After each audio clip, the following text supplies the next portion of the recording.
Maduro and Flores have been indicted in the Southern District of New York. We're in charge. Have you spoken with her? We're in charge. Donald Trump just launched the most chaotic regime change in modern American history. And Nicolas Maduro's dramatic appearance in the federal courtroom reveals the staggering scope of what Trump's administration is framing as the takedown of cartel kingpins hiding behind the mask of world leaders. For years, Venezuela has been spiraling into chaos under Maduro's rule.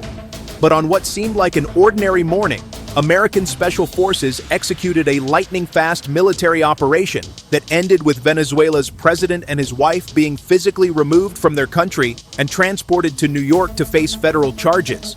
It's honestly hard to believe we're watching a sitting head of state being arrested and prosecuted on American soil. This isn't just about diplomatic tensions or economic sanctions.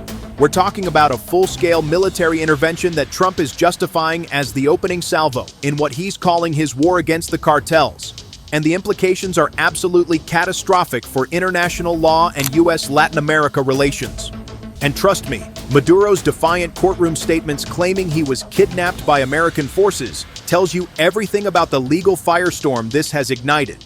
The stakes have never been higher, the accusations more explosive, and Maduro's situation more devastating. We're witnessing Trump position this as Trump versus the cartels, and Nicolas Maduro just became takedown number one. Let me fill you in on how we got to this absolutely stunning moment and why this represents a seismic shift in how America conducts foreign policy. Here's the scoop on the operation itself.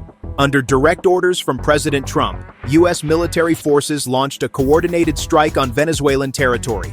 According to multiple defense sources, the operation was planned with precision, targeting Maduro's location and extracting both him and his wife before Venezuelan security forces could mount an effective response.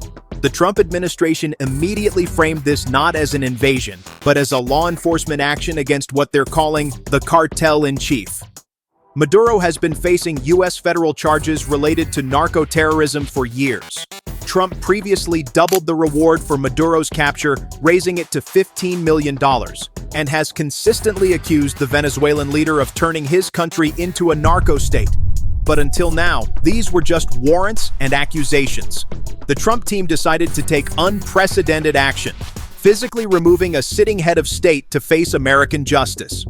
According to the Justice Department's expanded indictment, Maduro stands accused of leading what prosecutors describe as a massive drug trafficking conspiracy that facilitated the flow of hundreds of tons of cocaine into the United States. The allegations paint Maduro not as a legitimate head of state, but as the kingpin of a criminal enterprise operating under the cover of governmental authority.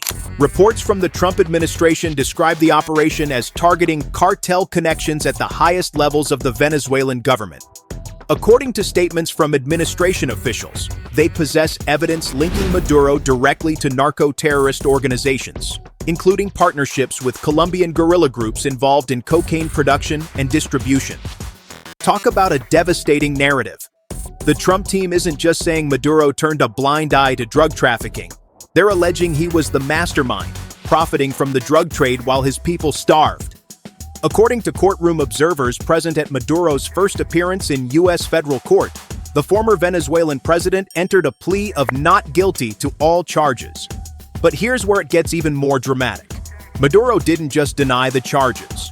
According to multiple news outlets covering the arraignment, he made explosive statements claiming he was kidnapped by American military forces in what he called an illegal act of aggression and a violation of international law. Reports from journalists inside the courtroom describe the scene as absolutely electric. According to specific accounts, Maduro appeared defiant, insisting he remains the legitimate president of Venezuela and that his removal was an act of war, not a legal arrest. Now, this isn't the first time the Trump administration has framed foreign policy through the lens of fighting cartels and drug trafficking. Trump has consistently positioned himself as the ultimate warrior against the cartels, promising military action if necessary. He's previously suggested military strikes against cartel infrastructure in Mexico. He's threatened drone strikes on drug labs. He's called for designating cartels as terrorist organizations. We've spotted this pattern throughout Trump's entire political career. using the drug war as justification for aggressive, unprecedented action. Just think about his campaign rhetoric about securing the border to stop the flow of fentanyl, his threats to deploy military forces domestically, his willingness to override traditional diplomatic channels when he believes national security is at stake. This pattern reveals something fundamental about Trump's approach to Latin America and the war on drugs. He views cartel networks as existential threats that justify extraordinary measures, even if those measures shatter long-standing international norms about sovereignty and non-intervention. So, here's where it gets really interesting. Maduro now faces life in prison if convicted, with evidence that the Trump administration claims is overwhelming, but that critics say may be politically motivated or exaggerated to justify regime change. The situation breaks down starkly. If convicted, Maduro could spend the rest of his life in American prison, marking the first time in modern history that a sitting head of state was forcibly removed by another nation to face criminal charges. The legal precedent this sets is absolutely explosive. If the U.S. can militarily extract leaders it accuses of cartel connections, what stops this from happening to other leaders Washington disapproves of? The international legal community is in uproar, with experts questioning whether this constitutes a war crime, a violation of the UN Charter, and a dangerous precedent for powerful nations simply ignoring sovereignty when convenient. According to international law professor Mary Ellen O'Connell, quoted in multiple outlets, this represents one of the most flagrant violations of state sovereignty in decades. Regardless of the accusations against Maduro, there are established legal channels for addressing these issues. Now here's the kicker. Maduro's arrest is causing shockwaves far beyond just Venezuela's borders, with implications for every Latin American nation and the entire framework of international law. Venezuelan exiles and opposition members are celebrating, calling this the liberation they've been praying for. According to statements from Venezuelan American community leaders, they view Trump as a hero who did what previous administrations wouldn't, actually removing a dictator they believe destroyed their homeland. Many are praising the cartel framing, arguing Maduro absolutely was running a criminal enterprise. But foreign governments are reacting very differently. According to diplomatic sources, nations across Latin America, even those opposed to Maduro, are condemning the operation. They're worried about the precedent. If America can simply invade Venezuela and extract its leader, who's next? Mexico? Colombia? Any country Washington accuses of insufficient cooperation on drug enforcement? Most significantly, this is exposing a fundamental question about Trump's true motives. Was this really about stopping drug trafficking and dismantling cartel networks? Or was the cartel narrative convenient cover for regime change that the U.S. has wanted for years? Critics are pointing out that while Maduro certainly presided over a country with massive corruption and drug trafficking problems, the evidence directly linking him to cartel operations as a kingpin rather than an incompetent leader has always been disputed. The debate is raging. Did Trump expose Maduro as a genuine cartel kingpin, or did he use accusations of drug trafficking to justify removing a geopolitical opponent? So, let's break down what this means, because it's not just about one dictator being arrested or one military operation in South America. First, Trump has fundamentally rewritten the rules of international engagement by framing regime change as law enforcement against cartel activity. This gives future administrations, or Trump himself, a template for justifying military action anywhere they can make cartel connections stick. Second, the legal drama surrounding Maduro's kidnapping claims versus the Trump administration's arrest framing will define whether this operation is viewed as heroic justice or criminal aggression. The outcome of this case could legitimize or condemn an entirely new approach to foreign policy.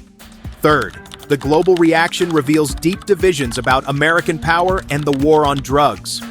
Some see Trump as finally getting serious about dismantling cartel networks that have devastated communities.